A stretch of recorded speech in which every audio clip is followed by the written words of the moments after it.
Շնորհակալություն, հարգելի պարոն փոխվարչապետ, հարգելի գործընկերներ, ձեզ եմ ներկայացնում եկամտային հարկի տարեկան հաշվարկում հայտարարագրման ոչ ենթակա, նվազեցվող, այսինքն չհարկվող եկամուտների տեսակներ եւ շերմեր սահմանելու մասին Հայաստանի Հանրապետության կառավարության որոշման նախագիծը։ Նախորդ տարի հարկային օրենսգրքում կատարվել են փոփոխություններ եւ էականորեն պարզեցվել է ֆիզիկական անձանց եկամուտների հայտարարագրման համակարգը։ Ներդրվել է հայտարարագրերի ինքնաշխատ ներկայացման համակարգ։ Մասնավորապես, հայտարարագիրը նախալրացնում է հարկային մարմինը իր մոտ առկա տեղեկատվության հիման վրա։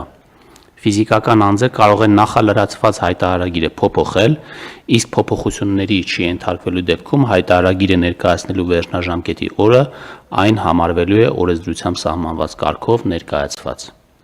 Այս շրջանակում նաև սահմանվել է, որ հայտարարագրման ենթակա չեն ընտանիքի անդամներից ստացվող, նվազեցվող եկամուտները։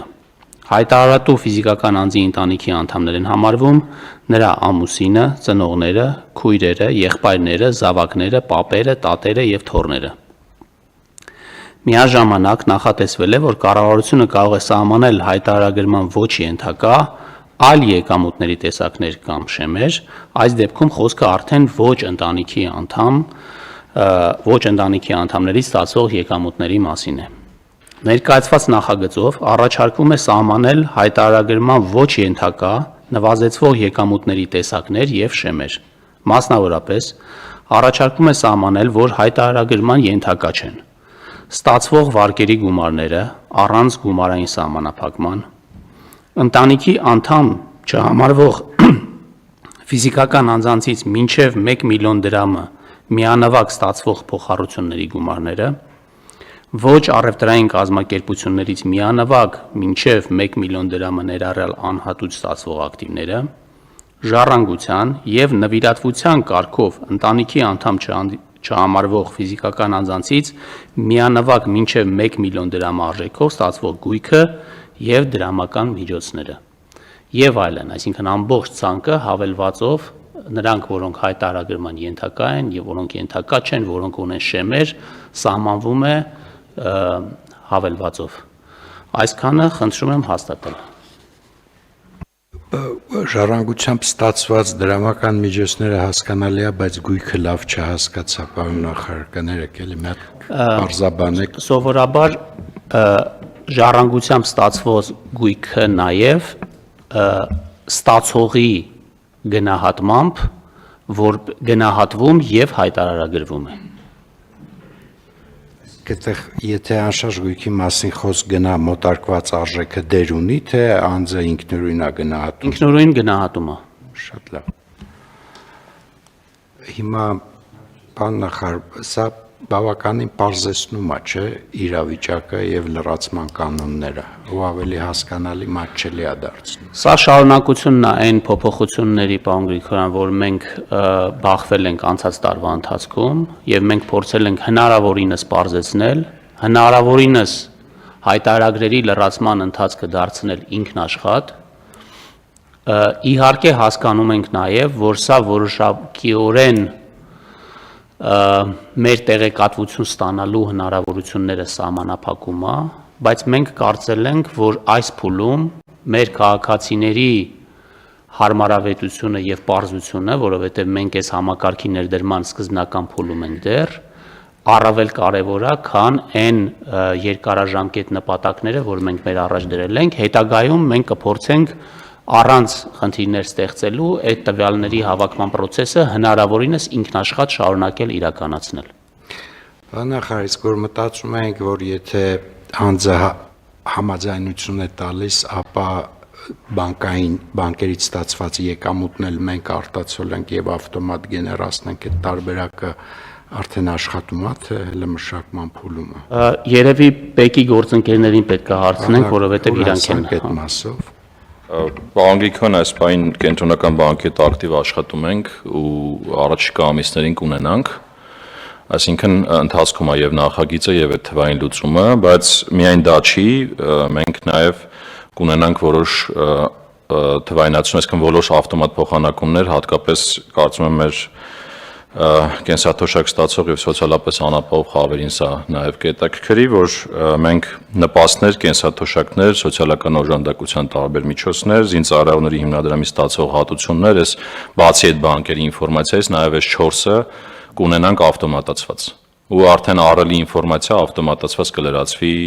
կնախալրացվի համապատասխան հայտարարագրում։ Բայց հիմա թոշակները չենք նախալրացնում, ինչի։ Դեռ ոչ, բայց կունենանք։ Այսինքն մինչև հունիս ամիսը կունենանք այդ։ Համեց։ Ես ուզում եմ հիշեցնեմ, որ թոշակառուները առաջի անգամ այս տարի պետք է լրացնեն, այսինքն ըստ էության իրանք նոր են մտել համակարգի մեջ եւ ըստ էության իրանց համար ամբողջ տեղեկատվությունը, եթե իրանք այլ եկամուտներ չունեն, որևէ հավելյալ բան լրացնելու կարիք չեն ունենալու։ Հասկանալի է, բայց ես ուզում եմ հասկանամ ինչքանով ենք մենք սինխրոն։ Հիմա թոշակառուները պիտի լրացնեն 26 թվականի տվյալները 27 թվականին, հա? Չէ, 25 թվականի համար 26 թվականին։ Եթե 25 թվականի համար 26 թվականին, ապա եթե լուծումը ավտոմատացման մինչև հիմա չենք տվել, բան ենք առաջացնելու, ցայտնոտ ենք առաջացնելու։ Ես չեմ կարծում, որ լուծումը։ Այդպիսի խնդիր չկա, պարոն Գիգոյան, որովհետև ուզում եմ հիշեցնել, որ մենք 2 տարի անցումային շրջան սահմանեցինք նոյեմբերի 1-ը միջև վերջնաժամկետ սահմանելով հենց այդ նպատակով։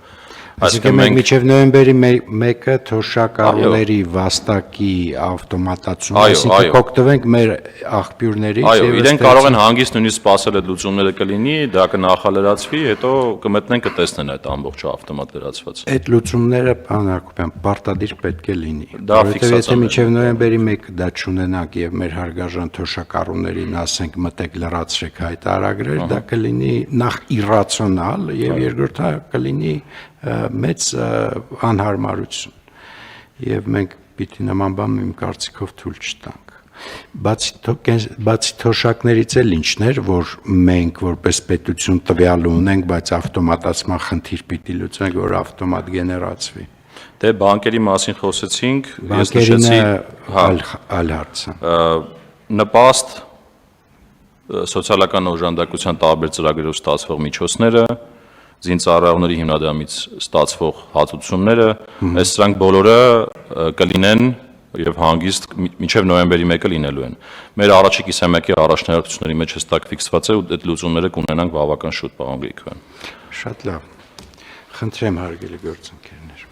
Շնորհակալություն, ես մի հարց ունեմ, պարոն Հովհաննիսյան, մենք այս համակարգը ներդնելուց մի հիմնական նպատակ ունենք, որպեսզի պրոֆիլավորենք մեր քաղաքացիներին, լավ ճանաչենք իրենց, ապագայում այդ մեր լավ ճանաչածը թիրախային օգտագործելու նպատակով։ Հիմա դուք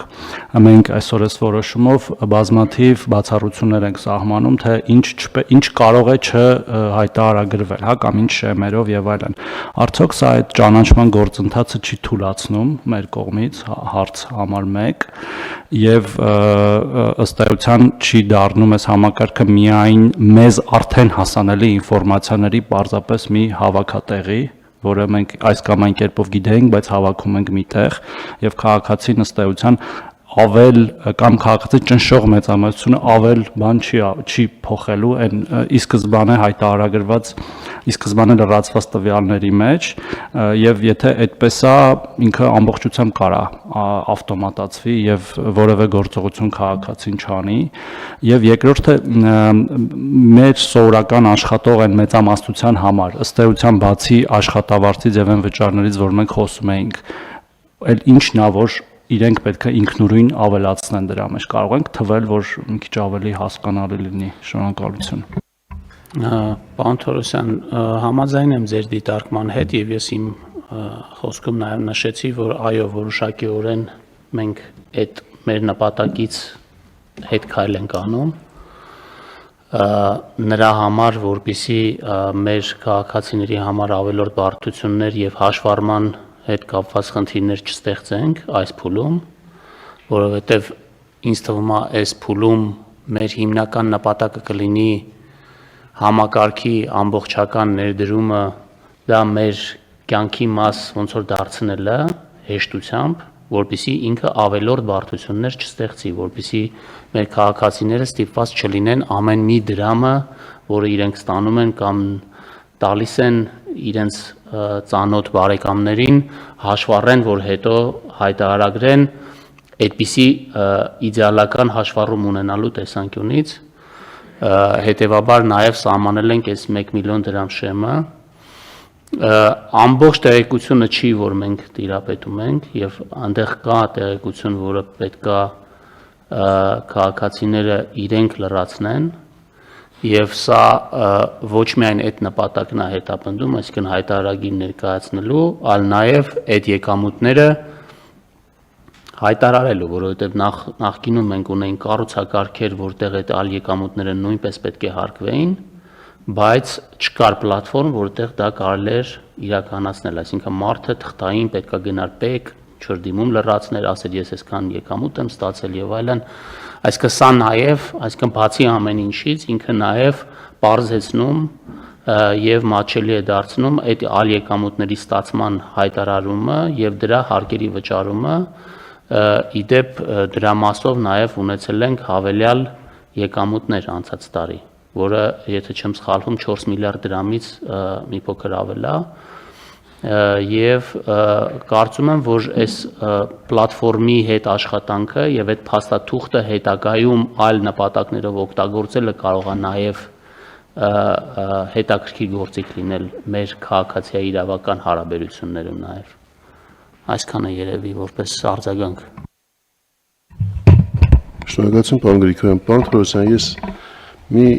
տեսանկյունից նաև ուզում եմ լրացնել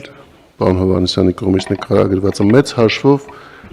անձի պրոֆիլի ամբողջականացումը պիտի տեղի ունենա թվայնացման օրակարգը ավարտին հասցնելու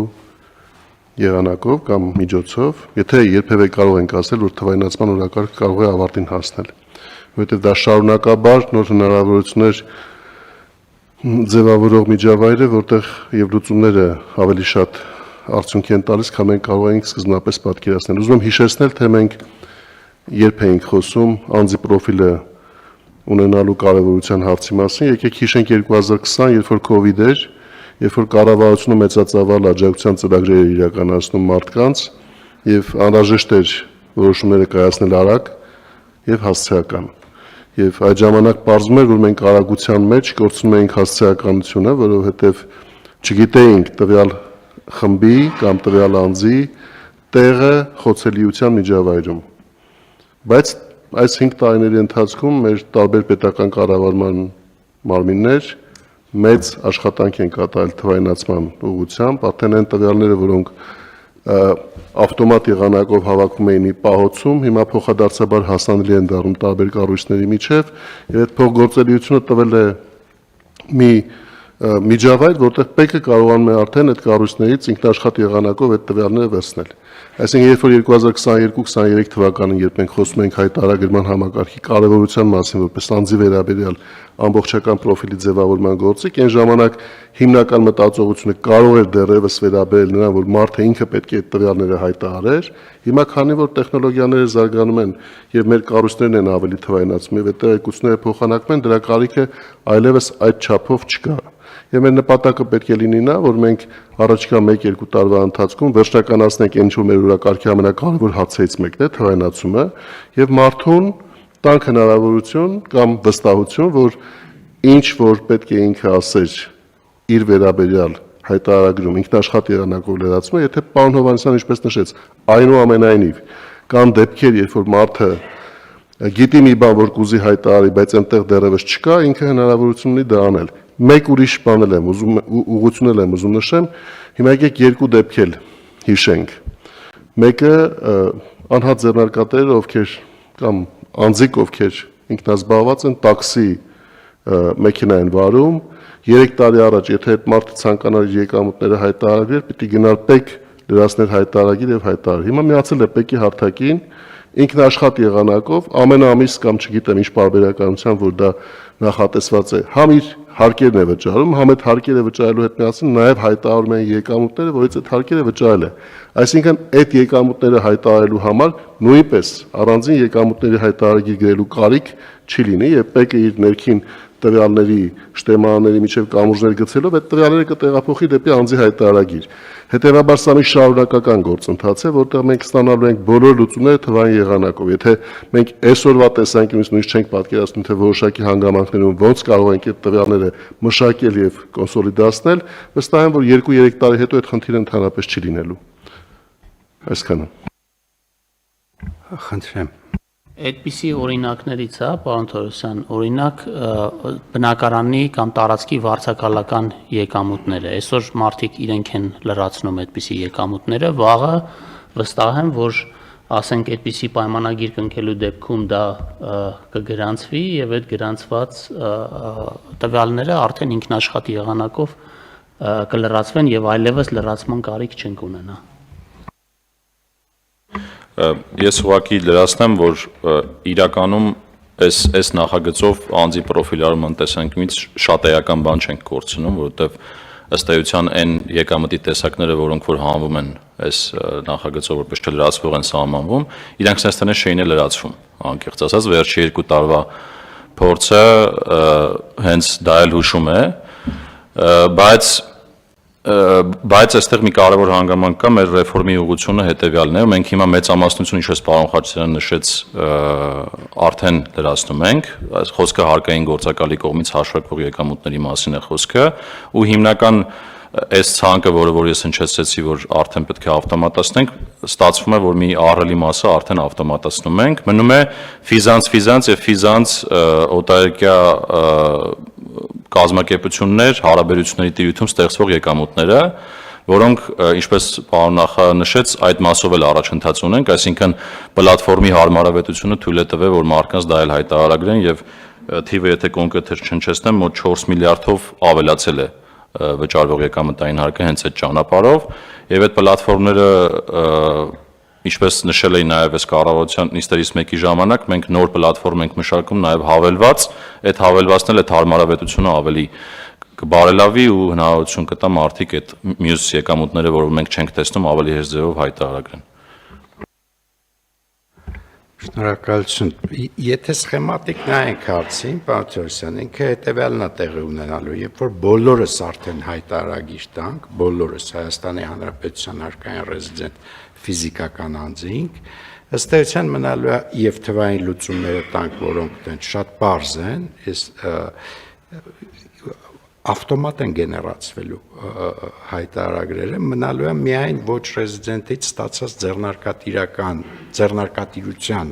արդյունքում Հայաստանում լինելով ոչ ռեզիդենտից ստացած եկամուտն է, որը էլի թվային լուծումով հայտարարատուն կարող է հանձնարարել իր բանկին, որպեսզի ավտոմատ այդ եկամուտի մասին ինֆորմացիան ուղարկի։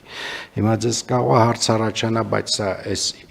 ծանր process-ով ինչի են գնում, եթե ինքը ավտոմատ գեներացվող է լինելու մի օր, կարծում եմ սրա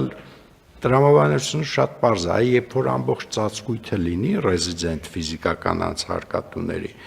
այլևս ստվերային եկամուտը լեգալիզացնելու ճանապարհը փակ է լինելու, որովհետև հիմա ինքը եթե ամբողջական չի, դեռևս ենթադրենք հիպոթետիկ հնարավոր է ասել, որ այս մարդուց նվեր եմ ստացել կամ այս մարդուց փոխառություն, բայց երբ որ ամբողջական է լինում, արդեն չի ստացվում դա անել, որտեղ այն մարդու հայտարարագրում չկա տենց եկամուտ, որը հնարավոր է նվիրել։ Ես կարծում եմ մոտավորապես սխեմատիկ էսա մեր ռազմավարությունը, որը լավ առաջագնում եւ ես կարծում եմ լավ արդյունքներ է տալու։ Այլ հարցեր, հարգելի գործընկերներ։ Շնորհակալություն, պարոն նախարար, կարևոր հարց է, հաստատենք, կոմունիկացնենք, խնդրում եմ, որովհետև այնուամենայնիվ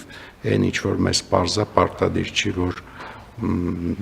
հայտարարատուներին անմիջապես պարզ կդառնա, ընդ որում կարծում եմ